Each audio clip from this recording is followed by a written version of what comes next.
The last of 10 children, he was born on January 9, 1947, in Portland Hill, Pompey Bay, Acklins, Bahamas, to Isaac and Kathleen Hanna, a brilliant student as a child who completed his 9th grade education at 11 years old. He became a teacher by profession and tells some of the story of his life growing up in Acklins. From an era of toting water from the well, to riding bicycles and horses, to flush toilets with hand pumps, and a life of self-sustaining farming and fishing, in this episode of Bahamian Heritage Series, 77-year-old Mr. Leon Hanna. My name is Leon Hanna, date of birth January 9, 1947. And where were you born? Portland Hill, Acklins. Okay. And who were your parents? Isaac and Kathleen Hanna. Were they both from Acklins as well? No, they were not. Isaac is from Portland. Kathleen was from Long Key. Did you have siblings? I had 9 of them. 9. So there were 10 of you altogether. And what were the names, please? Emily is the oldest, followed by Mabry, followed by Francis, followed by Muriel, followed by Roy, followed by Thelma, followed by Gerard, followed by Joan, followed by Alice, and then I'm the last of the bunch. Okay, so you were the very last one. Okay. Do you have many memories of the area you grew up in Acklins? Some. Okay. But if you would ask me specifics, that would probably be better. Do you remember what the house looked like that you grew up in? Yes, it was back then what I thought was pretty big. But now, looking back on it, going back there and actually seeing the houses, the whole house was probably about the size of this room. Wow. Cut it in half, and one half was the living room, and then a little corner of the other half was split off. That was called the pantry, where they kept the groceries and whatever. And then the other 3/4 of that half would have been the bedroom. So it was one bedroom, living room, and a little pantry. That was the house. The kitchen was a separate building, and so was the barn. Was your house near the water? No. No, we're in the center of the island. Okay. Up on top of a hill. On top of a hill. So did you have a lot of neighbors? We had no neighbors. So you lived The closest neighbor was 4 miles away. Oh, so you were isolated, kind of. Yes. But you were not, because there were so many of you, right? That's correct. Okay. Was there a school there? Not where we grew up. The school was in Pompey Bay, about 7 miles away. Did you attend that school? Yes. So all of your siblings attended the same school? Yes. Do you remember, how did you get to school?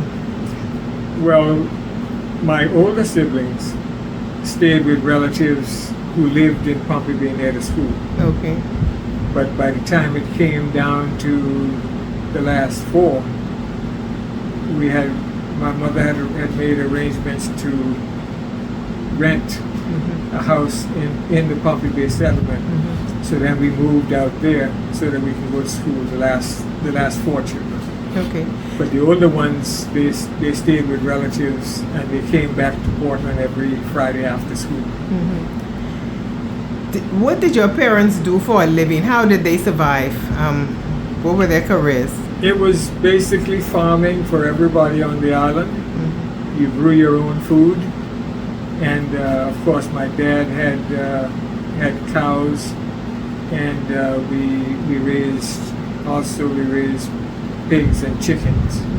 So what type of farming, like what kind of crops did they, and were they raised to sell or just to feed you? No, just for our own use. Okay. We grew corn, which we ground into grits and cornmeal.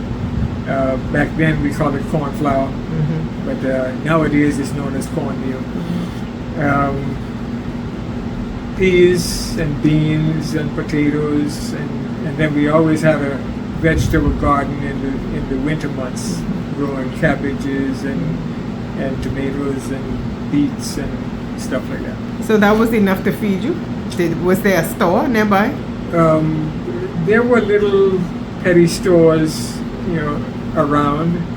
I think there was, as a matter of fact, after we moved to Pompey Bay, my mother opened a little petty shop also. Mm-hmm. So that made two in the settlement of Pompey Bay. Mm-hmm. And in Delectable Bay, there were two also. Mm-hmm. And in Spring Point, I think there was one. Mm-hmm. I don't know beyond that, but I'm sure they had them in Snug Corner and settlements going north.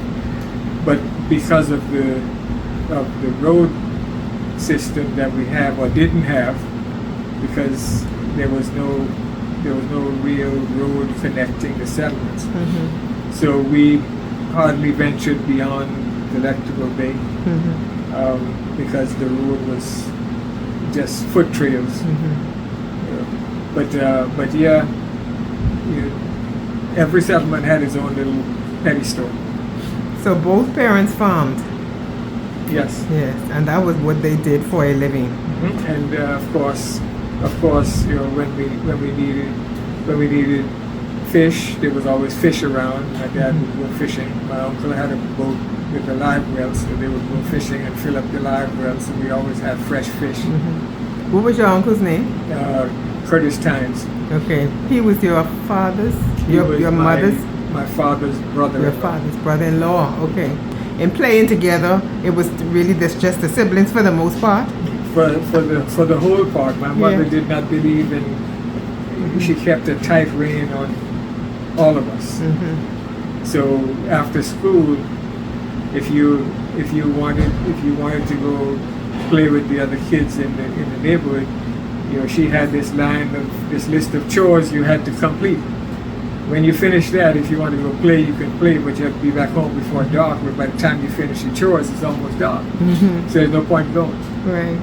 Were there any means of transportation back then other than having to walk? Like, did you ride horses? Did you have bicycles? Did you have cars? We had two horses. Okay. My dad sold one of them to a gentleman from Spring Point, in later years. But initially, when I came along, we had two. Mm-hmm.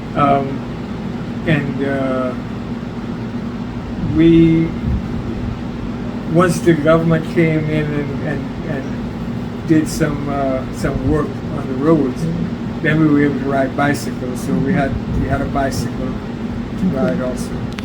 What about running water?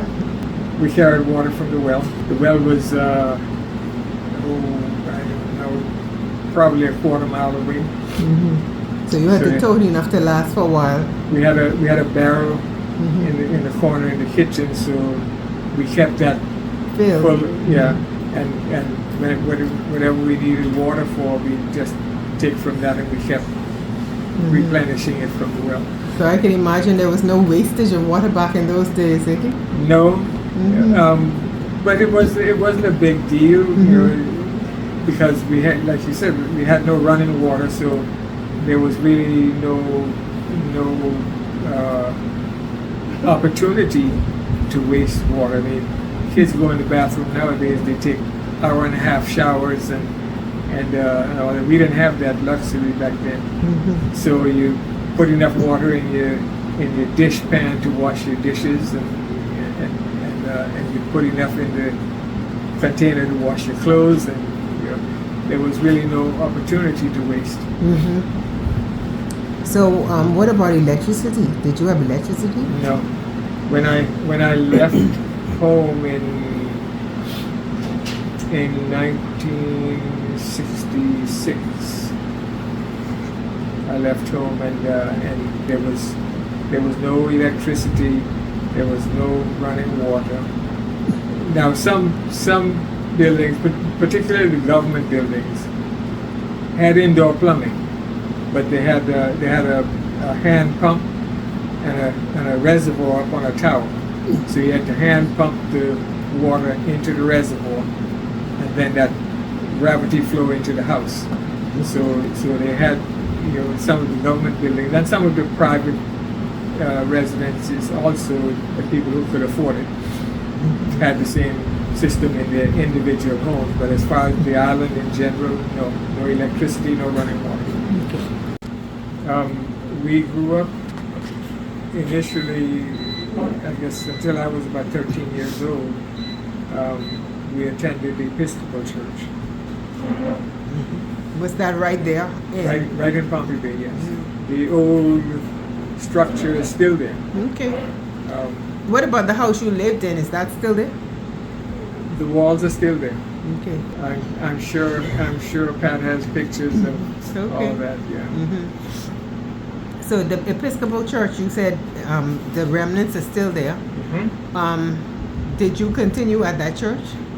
No. When I was 13 years old, by this time my brother Roy had become a Seventh-day Adventist and was working for had started working for the church, for the organization. Mm-hmm. So I don't know if they sent him or he requested to go, but he came up to Acklins and began holding Bible studies with the family and with other members of the community. Mm-hmm. And after a while, it was myself and Alice and our sister Joan,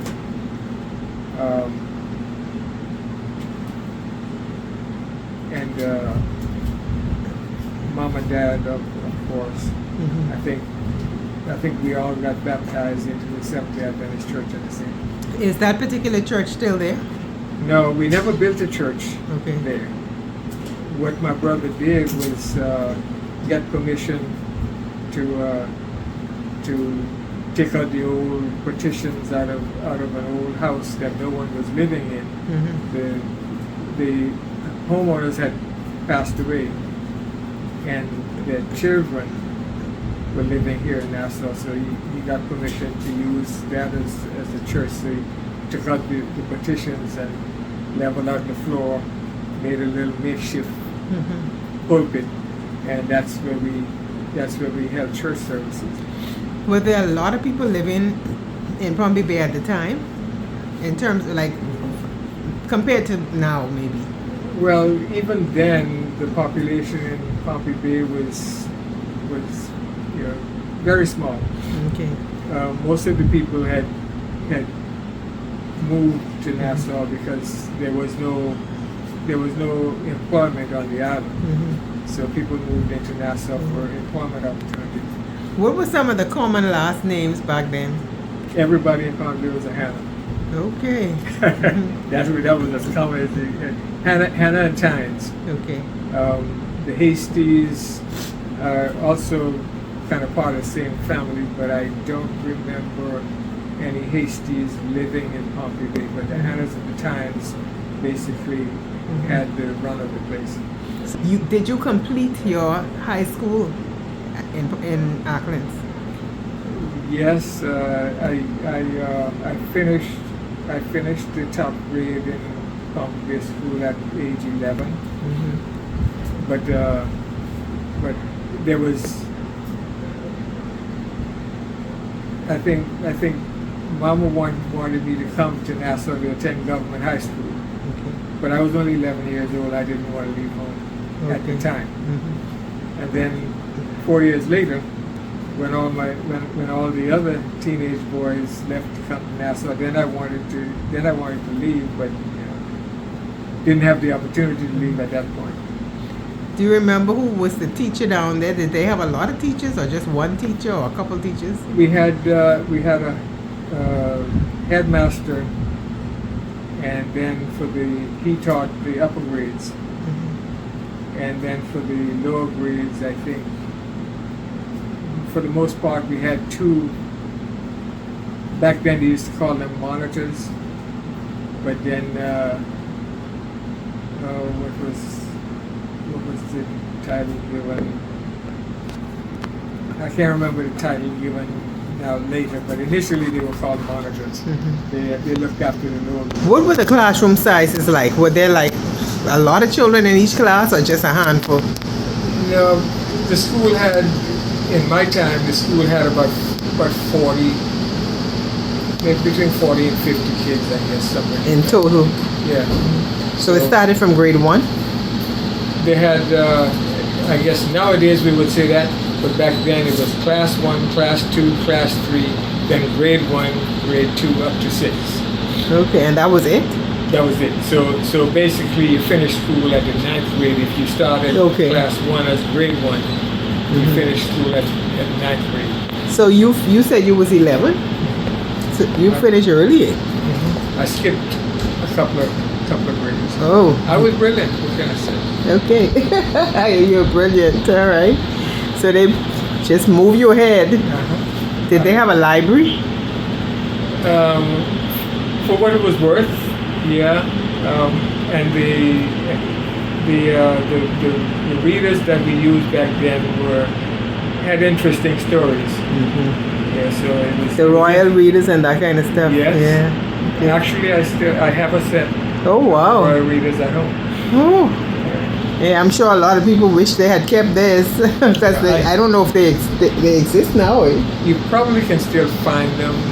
Amazon might have them. But at one point in, I would say probably in the late 70s or thereabouts, I don't remember when the Stop and Shop went out of business, but the Stop and Shop was selling the set. So I bought a set from the Stop and Shop when I was here. So after you was finished school, what did you do? Did you work? Did you continue? There was nothing else to do, so I just kept going to school every day, sitting in the top grade with the other kids, and until there was an opening for a monitor, and then I was asked to teach a couple of the lower grades. Okay, I know teaching was a profession that many persons took on, especially students who were bright. Yeah, you back then. You worked for government, or basically you didn't work, especially in the island. That was it. They had a nurse on the island, but that was just the one position. They sent up a nurse from Nassau, to look after the medical needs of the island. And when they transfer him or her, as the case might be, they just set up another one. But there was never any work in the medical field for the natives on the island. I taught taught the lower grades there from I started at age 13, and then I don't remember what happened, but I was asked not to continue for a year. I don't know if the Ministry of Education was running out of funds or whatever. Anyway, the headmaster came to me and said he couldn't keep me on, at that point anymore. And then so I went back to sitting in the top grade. And about a year later, they asked me again. So I went back at age, I guess, 14, 15, somewhere between 14 and 15, I started back again. Wow. And I taught there until I left in 1966 to come to that was back then the Teachers College here in Oakfield. Okay, so you came to Nassau to the Teachers College, and you trained to be a teacher. Right. And then what happened after that? I got assigned to Crooked Island, Bosstown Primary, right across the street from Redfield House, and I stayed there for 3 years because you had a 3-year contract. You had to work for the ministry for 3 years because while you were in college, they gave you an allowance. I don't know if they still do, but they gave an allowance to the college students. And when you left, they required 3 years of service. So I did my contract right there in that one spot. And and then I asked for a transfer. Okay. Where did you transfer to? I transferred to Exuma, Okay. and I spent a year in Exuma at Fogsville, all-age school. And then I moved to Miami. So you decided to move there, and that was in what year? I moved there in 1972. Okay. November of 72. So back then it was actually fairly easy to move to the U.S., especially if you had something that you could offer. You were a teacher, right? Yeah, but I didn't want to teach. Okay. Too many, even back then. It was different. Yeah, teachers didn't have any authority in the classroom, and it's a whole lot worse now. Yes. As a matter of fact, I'm sure you heard all the. Just the other day, they had a young man shoot up a school. But it wasn't at that level back then. But so I worked for FedEx for 34 years. Okay. And I retired from there in 2009, and that's it. Okay. Interesting. Did you have children? We have 2 boys. Okay. What are their names? The oldest one is Drayton. The younger one is Frederick. Okay. And they of course, they live in the States. Yes, they do. All right. So have you been back to Acklins recently? Do you ever go back? My last trip to Acklins was 2010. Wow, that's been a while. Was it a lot different? Yes. Than when you left, I mean? It's improved quite a bit because, as a matter of fact, even when we went back in 1999, it was the first time I went back since I left there. I think the last time I went there before I moved to Florida was in 1971. That was my last year in Crooked Island. I went home, and when I went back, they had just not too long put public power on the island. Wow. So they would have gotten public power like, I don't know, 98, 97, somewhere in there. And they still don't have running water throughout the island, to my knowledge. Right. While every house has indoor sanitation, or just about every house. But each person would probably have their own well with an electric pump and a pressure tank to service the house. Right. I don't think they have government supplied running water throughout the island. Married to Mrs. Carolyn Hanna, nee Jackson, of Florida, Mr. Hanna comes from a rich history that begins with the journey of loyalist John Hanna I, who fled the United States after the American Revolution with a son, John Hanna II. Leon's family has worked to preserve the Hanna homestead in Portland, Acklins. The Portland plantation features 18th century style rooms in Pompey Bay. Plan to visit and take a journey through the history and heritage of Acklins with a guided tour filled with sightseeing, hiking, and exploring. Bahamian Heritage Series salutes Mr. Leon Hanna.